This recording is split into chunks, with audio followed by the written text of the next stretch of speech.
প্রথমে wait processing technology কাকে বলে এটা কি জানো, অথবা ডাইং কাকে বলে এটা জানো? স্যার টেক্সটাইল ম্যাটেরিয়ালকে হচ্ছে কালার করার প্রক্রিয়া হচ্ছে ডাইং। আচ্ছা, ডাইংয়ে যদি আমরা ওইভাবে বলি, dyeing is a dispersion system, ঠিক আছে, dispersion system between the textile material and dyes molecule or colouring component. ডাইংয়ের ডেফিনেশনে যদি বলি তো আমরা বাংলা এভাবে বলতে পারি যে ডাইস মলিকুলগুলো টেক্সটাইল ম্যাটেরিয়ালের মধ্যে ডিসপারশন করার প্রক্রিয়াটাকে আমরা ডাইং বলতে পারি নর্মাল সেন্সে। আর ওয়েট প্রসেসিংয়ের ক্ষেত্রে যদি আমরা বলি তাহলে তার ডেফিনেশনটা কী হতে পারে? Why we are going to learn wait processing as a textile engineer, এখানে আমাদের গুরুত্বটা কি, কেন আমরা ওয়েট প্রসেসিং টেকনোলজি এই সাবজেক্টটা পড়তে যাচ্ছি, তাই না? আর ওয়েট প্রসেসিং টেকনোলজির পার্ট 1 পার্ট 2 দুইটা আলাদা আলাদা কোর্স, আলাদা আলাদা কারিকুলাম ডিজাইন। তো সেক্ষেত্রে পার্ট 1-এ তোমরা পড়ে আসছো একটা টেক্সটাইল ম্যাটেরিয়ালগুলো কীভাবে তোমরা প্রিপারেশন করবে for colouring effect or dyeing, তাই না? তাহলে সেক্ষেত্রে আমরা স্কাউরিং, ব্লিচিং, ডিসাইজিং এই জাতীয় প্রিপারেশন অথবা প্রিপারেটরি প্রসেসগুলো আমরা পার্ট 1-এ পড়েছি। তাহলে পার্ট 2-র অবজেক্টিভসটা কী এবং পসিবল আউটকামটা কী, ক্লাস তোমার লার্নিং আউটকামটা কী, কোর্স লার্নিং আউটকামটা কী, এই বিষয়টা আমাদের প্রথমে জানতে হবে। তার মধ্যে একটা অবজেক্টিভসের মধ্যে আছে basic concept of colour mechanism. আমাদের কালার মেকানিজমের বেসিক কনসেপ্ট সম্বন্ধে ধারণা নিতে হবে যে সাধারণত রং কিভাবে করা হচ্ছে, রং করার মেকানিজমটা কি। আমরা ডাই সলিউশন তৈরি করলাম, এরপরে হচ্ছে সেখানে টেক্সটাইল ম্যাটেরিয়ালটা দিলাম, তার মানে যে রং হয়ে যাবে তা না। তো সেখানে তোমার কিছু অক্সিলিয়ারিস লাগবে, তারপরে হচ্ছে কিছু কন্ট্রোলিং প্যারামিটার থাকে, ইউটিলিটি থাকে। এই বিষয়গুলি যখন আমরা পরিপূর্ণভাবে সেট আপ করতে পারবো তখন হচ্ছে সেটা ওই টেক্সটাইল ম্যাটেরিয়ালটা কালার হবে। এবং এটার জন্য আমরা হয়তো দেখতে পারি যে ইন্ট্রোডাকশন লেভেলের যে তোমাকে ফ্যাব্রিক দেওয়া হলো, as a textile engineer you have to dye আর you have to colour, you have to know how to dye or how to colour. তোমাকে টেক্সটাইল ম্যাটেরিয়াল দেওয়া হলো, textile material it can be fibre, yarn, fabric or garments type. Textile material তোমাকে দেওয়া হলো, এখন এই textile ম্যাটেরিয়ালটাকে তোমাকে dyeing করতে হবে। তুমি এই টেক্সটাইল ম্যাটেরিয়ালটাকে পার্ট 1-এ কী করেছো, প্রিপারেশন করে নিয়েছো ফর কালারেশন। কালারেশন প্রসেসের জন্য তুমি অলরেডি টেক্সটাইল ম্যাটেরিয়ালটাকে প্রিপারেশন করেছো, এখন এটা তুমি ডাইং করবা। তাহলে ডাইং করতে হলে এই ডাইং এবং ডাইং রিলেটেড যাবতীয় কিছু এই সাবজেক্টে পড়ানো হবে। এখন এটাকে ডাইং করতে হলে তোমার কি কি বিষয়গুলো মাথায় রাখতে হবে, এই কাপড়টা অথবা টেক্সটাইল ম্যাটেরিয়ালটা ডাইং করতে হলে তোমার কি কি বিষয় অথবা কি কি কন্ট্রোলিং প্যারামিটার তোমাকে মাথায় রাখতে হবে বলতে পারবা?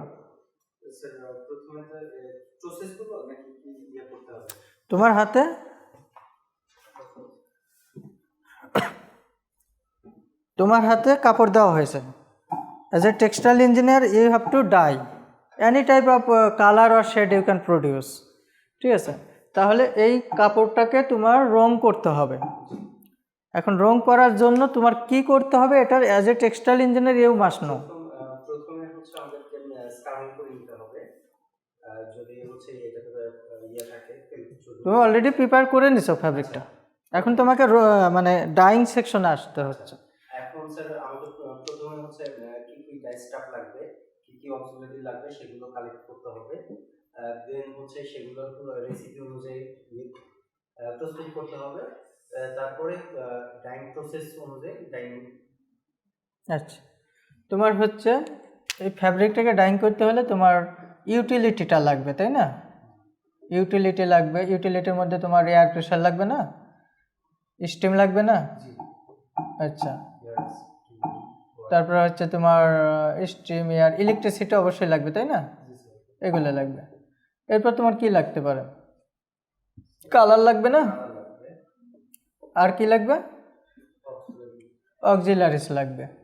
তাহলে হচ্ছে আজকের আলোচনার আমাদের প্রথম যে চ্যাপ্টারটা সেটা হচ্ছে তোমার basic concept of colour mechanism.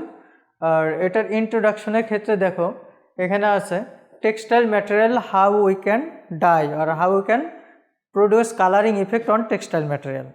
প্রথমেই দেখো আমাদের কি কি লাগতেছে, কেমিক্যাল, অক্সিলারিস, তারপরে মেশিন লাগতেছে, এরপরে utilities, dyes and pigment, textile materials এবং ফাইনালি হচ্ছে ডাইড ম্যাটেরিয়ালস। আর যদি আমরা ডাইংয়ের ডেফিনেশন বলি তাহলে সেক্ষেত্রে কি বলতে হবে, dyeing is a dispersion process, তাই না?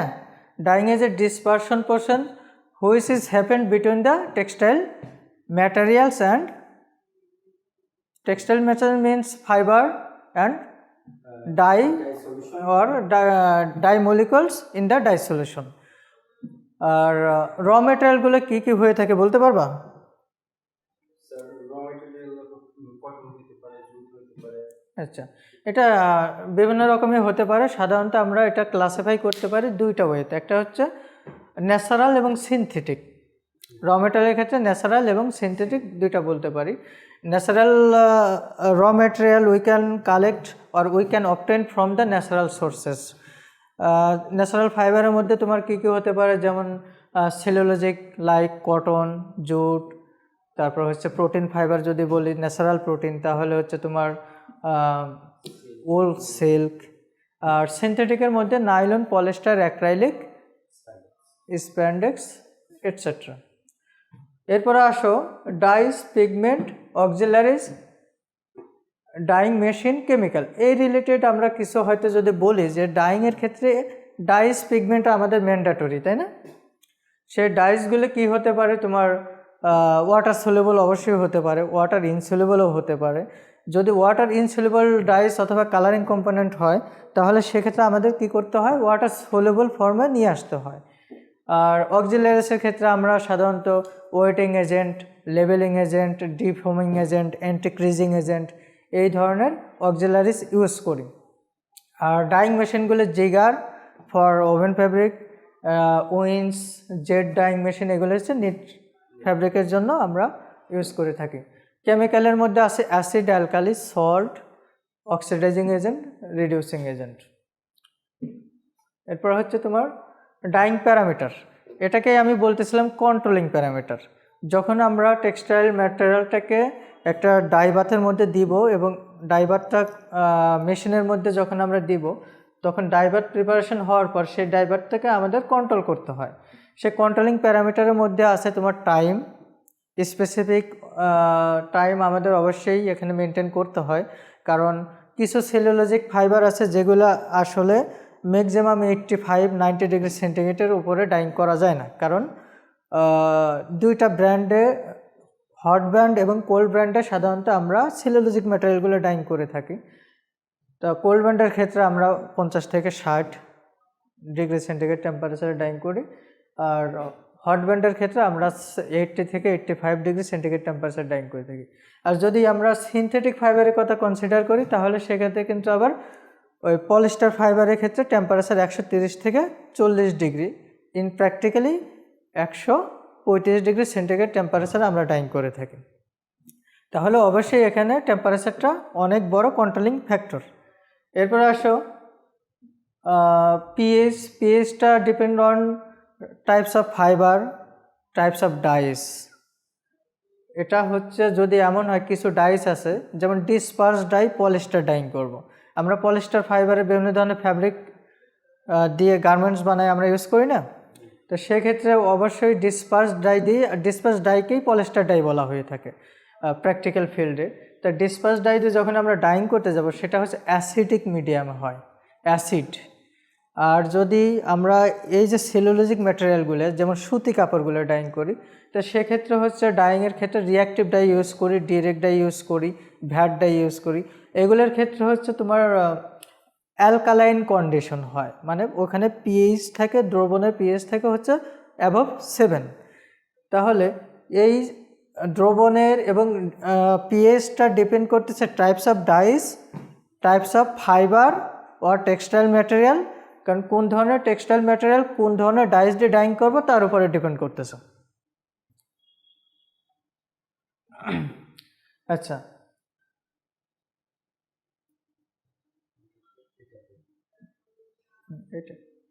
এরপর আছে মেটেরিয়াল টু লিকার রেশিও। এখন তোমাকে 100 কেজি কাপড় দেওয়া হলো এবং এটা ডাইং করার জন্য তুমি 10,000 লিটার পানি নিয়ে নিলা। 100 কেজি কাপড় ডাইং করার জন্য তোমাকে হয়তো 1 কেজি রং দিলাম, কালার দিলাম এবং তুমি পানি নিয়ে নিলা অথবা দ্রবণটা তৈরি করলে 10,000 লিটারের। তাহলে ওই ক্ষেত্রে কাপড়, রং এবং পানির অথবা সলভেন্টের কোনো রেশিও কি ঠিক থাকবে? ঠিক থাকবে না। সেই জন্য হচ্ছে ম্যাটেরিয়াল টু লিকার এর অনুপাতটা অবশ্যই আমাদের জানতে হবে এবং ওই অনুযায়ী বেস্ট লিকার রেশিওটা আমাদের চুজ করে, যেটাতে হচ্ছে আমাদের ওয়াটার কনজিউমিং কম হবে, আমাদের ইউটিলিটি কনজিউমিং কম হবে এবং যে আমাদের যা উদ্দেশ্য যে কালার প্রডিউস করা, শেড প্রডিউস করা, সেটা যেন সুন্দরভাবে হয়। এটাই হচ্ছে ম্যাটেরিয়াল টু লিকার রেশিও। এরপরে হচ্ছে প্রেশার। প্রত্যেকটা মেশিন এখন আসলে এয়ার প্রেশার, স্টিম প্রেশারের মাধ্যমে আমরা স্টিমের মাধ্যমে হিট জেনারেট করি এবং এয়ার প্রেশারের মাধ্যমে হচ্ছে আমরা যেখানে দেখা যাচ্ছে তোমার কি বলে জেনারেটরগুলো অথবা যেখানে তোমার প্রেশার ইউটিলাইজ করার প্রয়োজন হয়, ইয়ার্ন ডাইংয়ের ক্ষেত্রে যেমন ওই প্রেশারের মাধ্যমে হচ্ছে প্রেশার ফ্লোর মাধ্যমে হচ্ছে সলিউশনটা প্যাকেজের মধ্যে স্প্রে করে দেওয়া হয় খুব প্রেশারে, হাই প্রেশারে। এটা depend on types of machine, types of process আর প্রসিডিউর অফ ডাইং। এরপরে ইউটিলিটি আছে, এটা আমি আগেই বলেছি। এখন আসো some important definition of dyeing. যেমন হচ্ছে shade. The first one is shade. তোমরা তো চাকরি করো এবং ডিপ্লোমা পাস করে আসছো। Shade, colour strike, affinity, substantivity, এই বিষয়ে তোমাদের তো মোটামুটি একটা ধারণা অথবা এই টার্মগুলো নিয়ে তোমরা একটু পরিচিত, তাই না? তাহলে তোমার কি do you have any idea what is shade? Shade হচ্ছে আমি যেভাবে যেটা বুঝি যে একটা কালারে কতটুকু গাঢ় হয়েছে বা কতটুকু হচ্ছে লাইট আছে, এইটা হচ্ছে বোঝায়। গাঢ় হয়েছে, লাইট হয়েছে, এটা দ্বারা আসলে কি বোঝায়? কি গাঢ় হয়েছে, কি লাইট হয়েছে? কালারটা এক্স্যাক্টলি। কারণ আসলে কাপড়ের মধ্যে অথবা টেক্সটাইল ম্যাটেরিয়ালের মধ্যে কালারের উপস্থিতি কতটুকু, তাই না? We can express this amount of colour in percentage. শতকরা হারে আমরা কালারের উপস্থিতি টেক্সটাইল ম্যাটেরিয়ালের মধ্যে প্রকাশ করতে পারি। সেটার জন্যই আমরা যদি নর্মাল একদম কমনভাবে যদি বলে থাকি shade, the depth of colour is called shade. Depth of colour in the textile material is called shade, মানে রঙের গভীরতাই হচ্ছে শেড। আচ্ছা, types of shade. How many types of shade?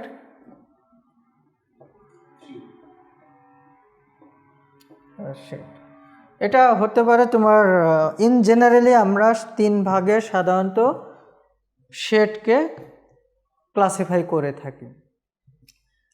একটা হচ্ছে লাইট শেড, আর একটা মিডিয়াম শেড, আর একটা dark অথবা ডিপ শেড। আচ্ছা, এটা আবার ডিপেন্ড করে টাইপস অফ ফাইবারের উপরে। যেমন লাইট শেডের রেশিওটা আমরা এখানে দিয়েছি কত? 0.01% টু 0.5%। এটা হচ্ছে দেখা যাচ্ছে এমন যে কটনের ক্ষেত্রে আমরা লাইট শেড আবার 0.1 থেকে শুরু করি, কিন্তু যখন সিনথেটিক ফাইবার ডাইং করব তখন কিন্তু পার্সেন্টেজটা আমরা একটু অনেক কম থেকে শুরু করি। কারণ হচ্ছে সিনথেটিক ফাইবারের কালার অ্যাবজর্পশন পার্সেন্টেজ অনেক বেশি। কথা কি বুঝতেছ? ডাই অ্যাবজর্পশন পার্সেন্টেজ অনেক বেশি, যেখানে আমাদের মানে অনেক অল্প পরিমাণ অথবা লাইট অ্যামাউন্টও কি করতেছে, আমাদের ভালো শেড প্রডিউস করতেছে। আর যখন ন্যাচারাল ফাইবার আমরা ডাইং করব সেখানে হচ্ছে die pick up percentage maximum 85%। ঠিক আছে, ম্যাক্সিমাম 85 থেকে 90, কিন্তু ম্যাক্সিমামই আমরা ধরে নেই প্র্যাকটিক্যালি হচ্ছে 85%।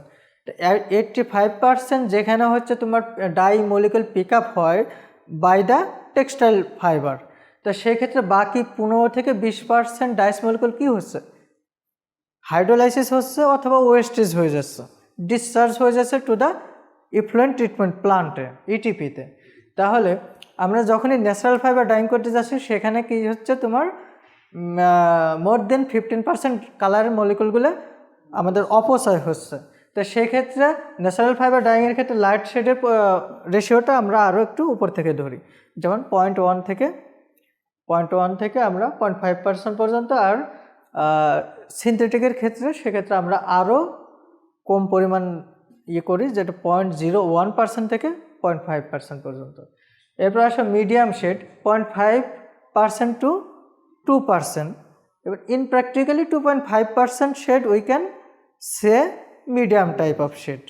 আর ডার্ক শেড হচ্ছে অ্যাবভ 2% টু 2.5% টু 20%। এটা নর্মালি 20% আমি কখনো প্র্যাকটিক্যালি দেখি নাই, আমি ইন্ডাস্ট্রিজে ডাইংয়ে জব করছি কিন্তু এটা কখনো দেখি নাই।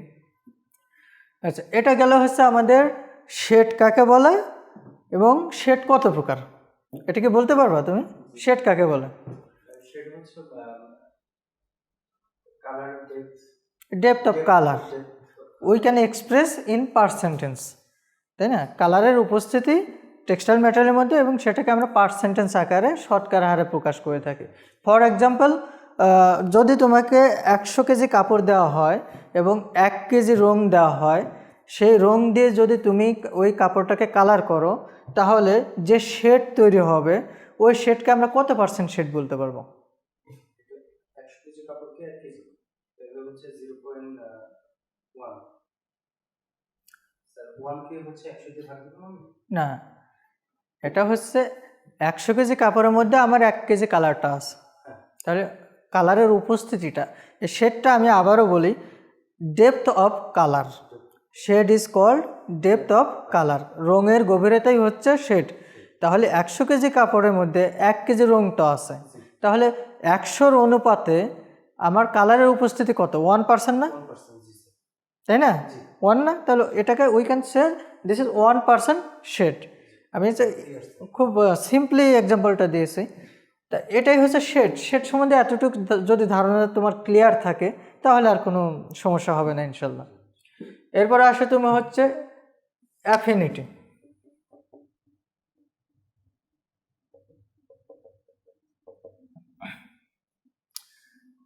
অ্যাফিনিটির বাংলাটা কি বলতে পারো?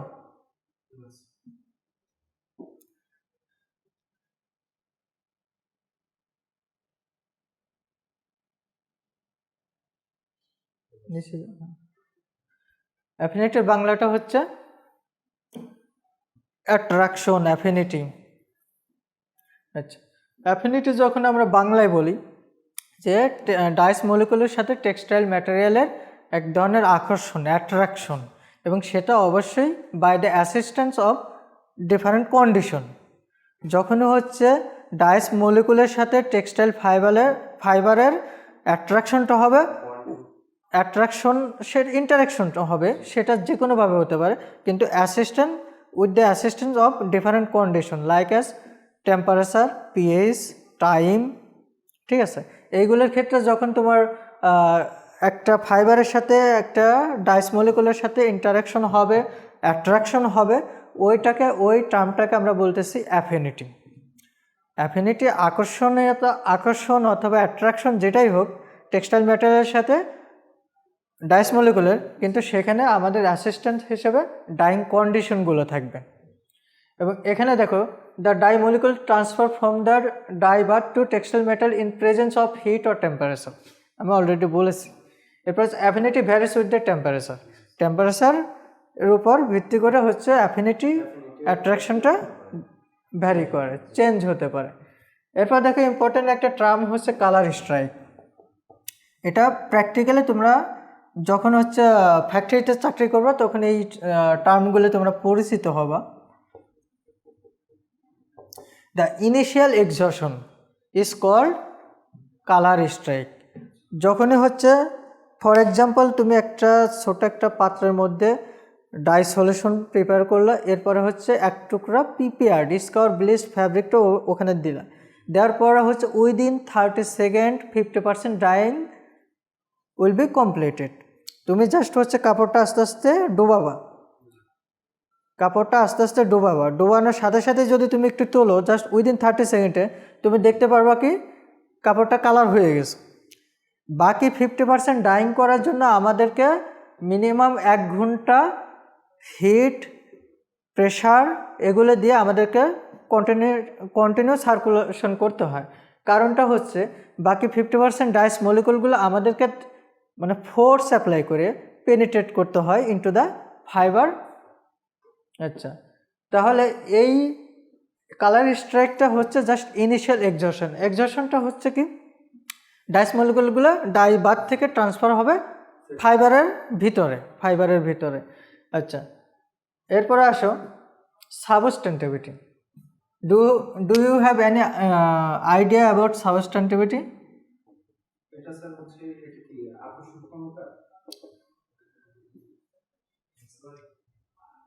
প্লিজ স্যার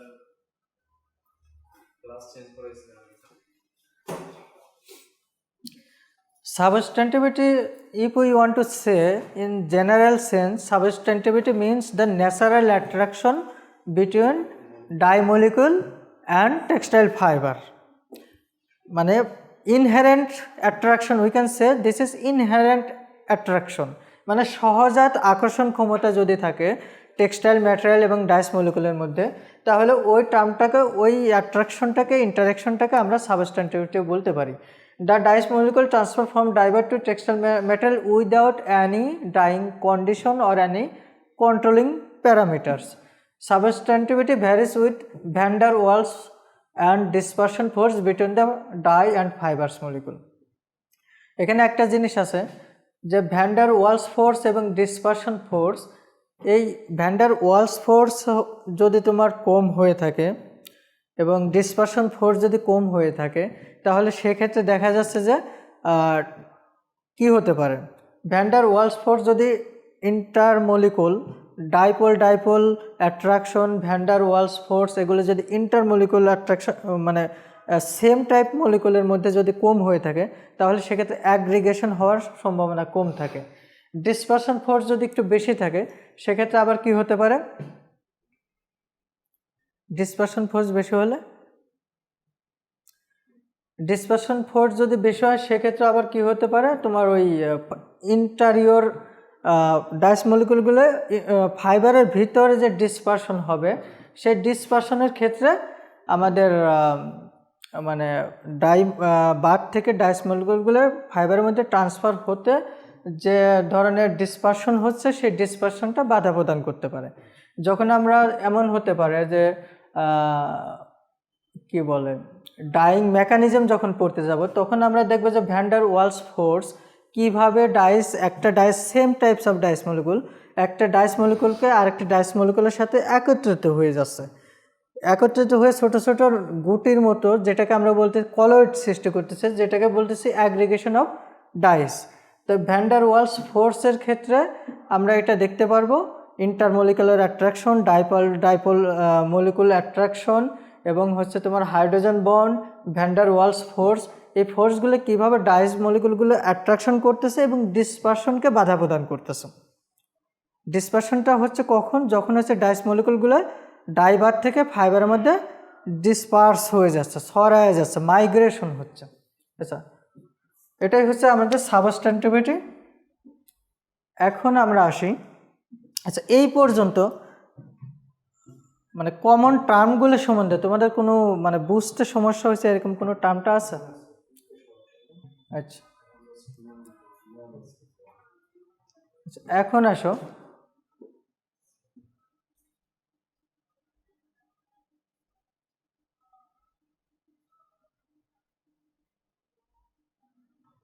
এখানে দেখো, এখানে হ্যাঁ,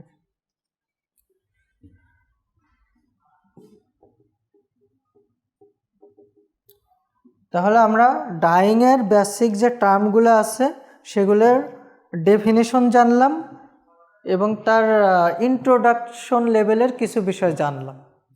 এখন আমরা আসি এই যে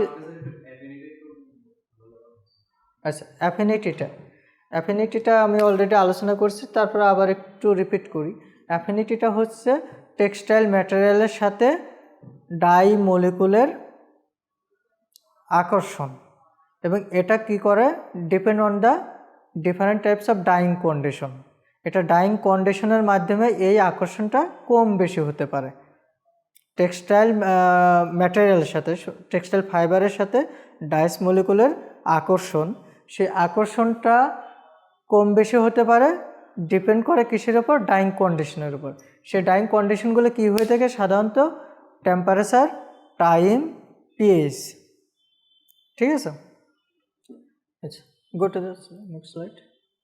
এখন আমরা এই সাবজেক্টের যে মানে মেইন ডিজাইনটা, বিভিন্ন ধরনের ডাইস নিয়ে পড়া, ডাইসের অ্যাপ্লিকেশন নিয়ে, ডাইসের স্ট্রাকচার অ্যাপ্লিকেশন নিয়ে আমাদের জানা, এবং পাশাপাশি হচ্ছে পিগমেন্ট আছে, সেই পিগমেন্ট সম্বন্ধেও আমাদের জানা।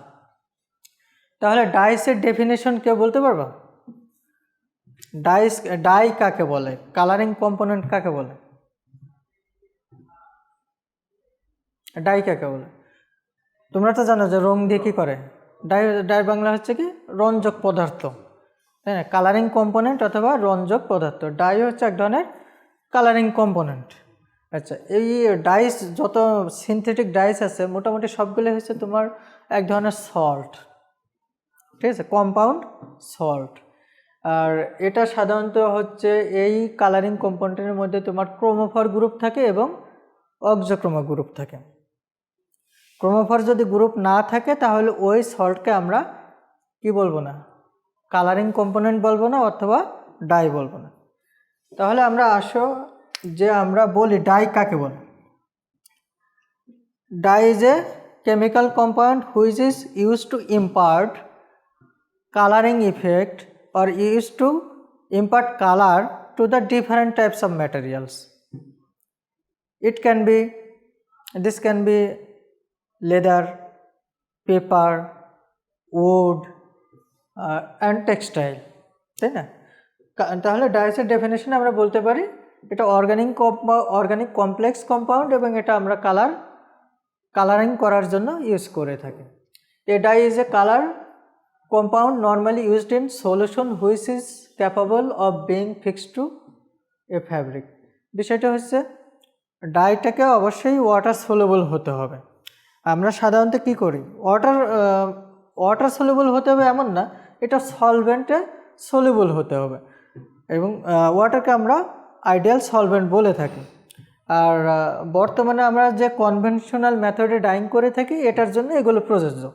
আর অ্যাডভান্স লেভেলের ডাইংয়ে সাধারণত আমরা যেমন স্প্রে ডাইং আছে, ফোম টেকনোলজি আছে, তারপর হচ্ছে তোমার সলভেন্ট ডাইং আছে। সেখানে আমরা ওই সলভেন্ট ডাইংয়ের ক্ষেত্রে নর্মালি আমরা বিভিন্ন ধরনের সলভেন্ট ইউজ করি এক্সেপ্ট ওয়াটার। তো সেক্ষেত্রে এই কনভেনশনাল ক্ষেত্রে আমরা বলতে পারি ওয়াটার সলুবল হতে হবে। কালারিং কম্পোনেন্ট অথবা ডাই হতে হয়ে গেলে তাকে অবশ্যই ওয়াটার সলুবল হতে হবে। আচ্ছা, the dye has a color due to presence of chromophore and its fixed property to the acid or basic groups such as hydroxyl, sulfonic, amino, etc. The polar oxychromic group makes the dye water soluble and binds the dye to the fabric by interaction with the oppositely charged group of fabric structure. এখন die হতে হলে অবশ্যই তাকে water soluble হতে হবে, এবং তার মধ্যে অবশ্যই ক্রোমোফর গ্রুপ থাকতে হবে। ক্রোমোফর গ্রুপটা কি তোমরা জানো?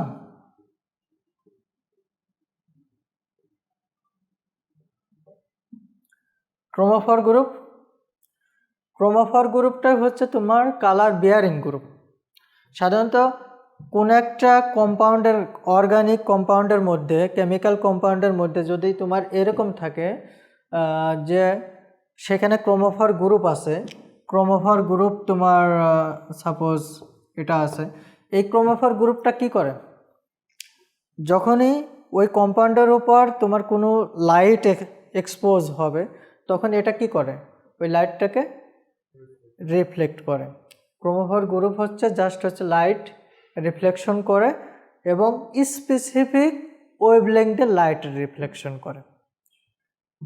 ঠিক আছে, আমরা যদি সানলাইটকে ভাগ করি, যেমন 1704 সালে আইজাক নিউটন কী করছিল, সূর্যের আলোকে ওয়েভলেংথের উপর ভিত্তি করে ভাগ করেছিল এবং 7টা বর্ণ পেয়েছিল। যখনই ওয়েভলেংথ অনুযায়ী আমরা ওয়েভলেংথগুলো শর্ট আউট করতে পারি, তখন কিন্তু স্পেসিফিক অথবা ইন্ডিভিজুয়াল কালারের আলো দেখতে পাই, তাই না? কালার প্রডিউস হয়। তা ক্রোমোফোরের ক্ষেত্রে কি হয়, সেটা যে বর্ণের যে স্পেসিফিক ওয়েভলেংথের লাইটটাকে সে রিফ্লেক্ট করবে ওইটা ওই বর্ণের হবে। সাপোজ এটা একটা হচ্ছে তোমার কি ডাইস স্ট্রাকচার, সেখানে আমাদের ক্রোমোফোর গ্রুপ আছে কি নাইট্রো, তাই না? আমাদের ক্রোমোফোর গ্রুপ আছে কি নাইট্রো গ্রুপ। তাহলে এই ধরনের ডাইসগুলো যখন হচ্ছে এর উপরে কোনো ধরনের লাইট অথবা কি বলে আলো পড়বে, তখন এটা সাপোজ ইয়েলো টাইপের ডাইস, তাহলে এই কম্পাউন্ডটা আমাদের চোখে কী হিসেবে ধরা দেবে, ইয়েলো হিসেবে। এবং এই কম্পাউন্ড দিয়ে যখন আমরা কোনো সলভেন্টের মধ্যে ডিজলভ করে তার মধ্যে টেক্সটাইল ম্যাটেরিয়াল দেব, তখন সেটা কি হবে, টেক্সটাইল ফাইবারের সাথে বাইন্ড হবে অথবা বন্ড ক্রিয়েশন করে টেক্সটাইল ফাইবারের একটা পার্টে পরিণত হবে। তখন ওই টেক্সটাইল ফাইবারের ওই পোর্শনটা কি হবে, ইয়েলো কালার শো করবে, তাই না? তাহলে এখানে ক্রোমোফোর গ্রুপটার কাজটা কি কালার বিয়ার করতেছে না, কালার বিয়ার করতেছে। এবং কালার কিভাবে বিয়ার করতেছে, এই ক্রোমোফোর গ্রুপটাই হচ্ছে যে আমরা সাধারণত কোনো বস্তু কীভাবে দেখি, লাইট তার উপর পড়লো, সেটা রিফ্লেকশন, যে ওয়েভলেংথেরটা রিফ্লেকশন হলো আমাদের চোখে ধরা পড়লো, তখন রেটিনার রেসপন্স থেকে আমরা বুঝতে পারি this is yellow type colour, this is green type colour, এরকম তখন বুঝি। আর এই কাজটি করতেছে ক্রোমোফোর গ্রুপ। ক্লিয়ার? কোনো বস্তু কোন কালারের, কোনো রং কোন কালারের রং, সেই জিনিসটা বুঝতে হলে আমাকে ক্রোমোফোর সম্বন্ধে জানতে হবে। এই ক্রোমোফোরটাই হচ্ছে ওই রং অথবা ওই ডাইটা কোন কালারের সেটা আমরা বুঝতে পারবো। ক্লিয়ার? ডাইসের মেন যে স্ট্রাকচার থাকে, একটা ডাইসের স্ট্রাকচার যখন আমরা ডাইসে যাব তখন আমরা পড়ব। একটা ডাইসের স্ট্রাকচারে বেশ কয়েকটা ভাগ থাকে। এরকম বডিটাকে আমরা বলে থাকি হচ্ছে ক্রোমোজেন। এর সাথে যখন তোমার এই টাইপের ক্রোমোফোর গ্রুপগুলো থাকে, সেটা হচ্ছে নাইট্রো হতে পারে, নাইট্রোসো হতে পারে, অ্যাজো হতে পারে, অ্যান্থ্রাকুইনিন হতে পারে, ইন্ডিগো হতে পারে। এইগুলিকে আমরা বলি ক্রোমোফোর গ্রুপ। এর সাথে তোমার হচ্ছে অক্সোক্রোমো গ্রুপ থাকতে পারে, যেমন হচ্ছে hydroxyl group, sulphonic group. Auxochrome group can create bond with the ফাইবারের সাথে বন্ড ক্রিয়েশন করতে পারে। আবার it can help the dyes molecule to soluble ফর্মে। এটা কি করতে পারে, ডাইস মলিকুলগুলোকে সোলেবল ফর্মেশনে নিয়ে যেতে পারে। ক্রোমোফোরের কাজ হচ্ছে দুইটা, এটা হচ্ছে ফাইবারের সাথে বন্ড ক্রিয়েশন করে, আর একটা কী করে, ডাইটাকে সোলেবল ফর্মে নিয়ে যায় অথবা পানিতে দ্রবীভূত করে। তাহলে এখানে কি হলো, এটা হচ্ছে অক্সোক্রোমো গ্রুপ। তোমরা কি বোর হচ্ছ? বোরতে হচ্ছে না, সময় তো বেশি নেই। মানে এই টার্মগুলো একটু মানে মেকানিজম রিলেটেড তো, আর এইগুলো যদি বেসিকটা ক্লিয়ার না থাকে আমরা সামনে আগাইতে পারবো না। যখন আমরা direct die, acid die, basic die পড়তে যাব, তখন যদি তুমি কোশ্চেন করে বসো স্যার ক্রোমোফোর গ্রুপ কী এবং তার কাজ কী, অক্সোক্রোমো গ্রুপ কী তার কাজ কী, তখন কিন্তু আমরা সামনে আগাইতে পারবো না। এই জন্য বিষয়টা হচ্ছে যখন একটা ডাইসের কেমিক্যাল স্ট্রাকচার আমরা অ্যানালাইসিস করতে যাই, তার মধ্যে 3টা জিনিস অবশ্যই থাকতে হবে। তার মেইন বডিটা থাকতে হবে, হ্যাঁ, এবং সেই মেইন বডিটাকে আমরা বলতেছি ক্রোমোজেন, যার সাথে তোমার ক্রোমোফোর গ্রুপ অ্যাটাচ থাকতে হবে, অক্সোক্রোমো গ্রুপ অ্যাটাচ থাকতে হবে। সাথে আর কি থাকতে পারে, ব্রিজিং গ্রুপ থাকতে পারে, ফাংশনাল গ্রুপ থাকতে পারে। হ্যাঁ, যখন আমরা এটা পড়ব তখন দেখব ফাংশনাল গ্রুপ থাকতে পারে, ব্রিজিং, এই ডাইসের ক্রোমোজেনের সাথে আরেকটা ক্রোমোজেন অ্যাটাচ হতে পারে, তখন সেখানে আরেকটা ব্রিজিং গ্রুপ থাকতে পারে। তা আমার বলার উদ্দেশ্য আজকের এই টার্মে, ডাই হতে হলে অবশ্যই তার মধ্যে ক্রোমোফোর গ্রুপ থাকতে হবে যেটা কালার বিয়ার করে। আর অক্সোক্রোমো গ্রুপটা কি করবে, ডাইটাকে সোলেবল ফর্মে নিয়ে যাবে এবং আরেকটা কি করবে, ফাইবার অথবা টেক্সটাইল ম্যাটেরিয়ালের সাথে বাইন্ড হবে অথবা বন্ড ক্রিয়েশন করবে। ঠিক আছে, তাহলে যাও, go to the next slide. Properties of dye. খুবই সিম্পল। ডাই হতে হলে তাকে কালার ইম্পার্ট করার অ্যাবিলিটি থাকতে হবে, তারপর হচ্ছে তোমার সলিবিলিটি থাকতে হবে, মানে দ্রবণীয় ক্ষমতা থাকতে হবে। আচ্ছা,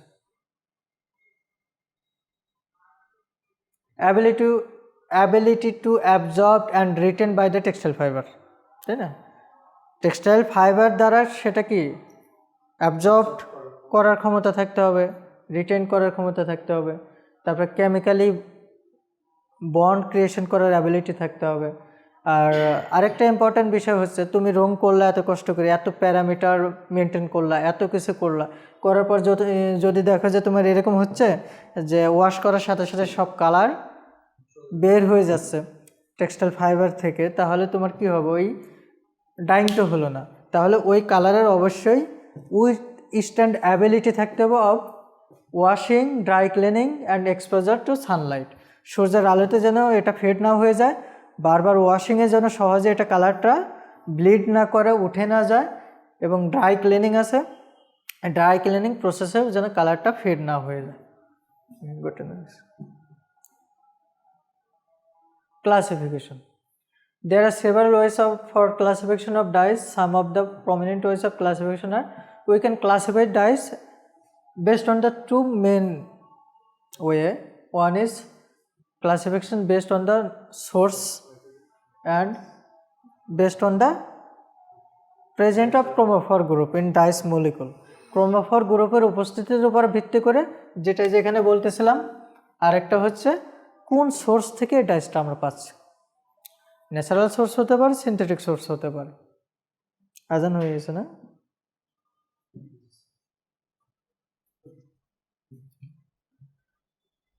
এটা যাও, নিচে যাও।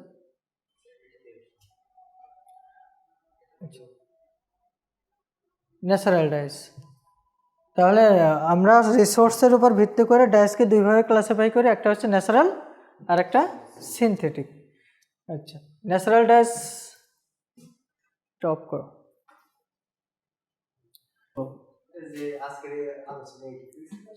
আচ্ছা,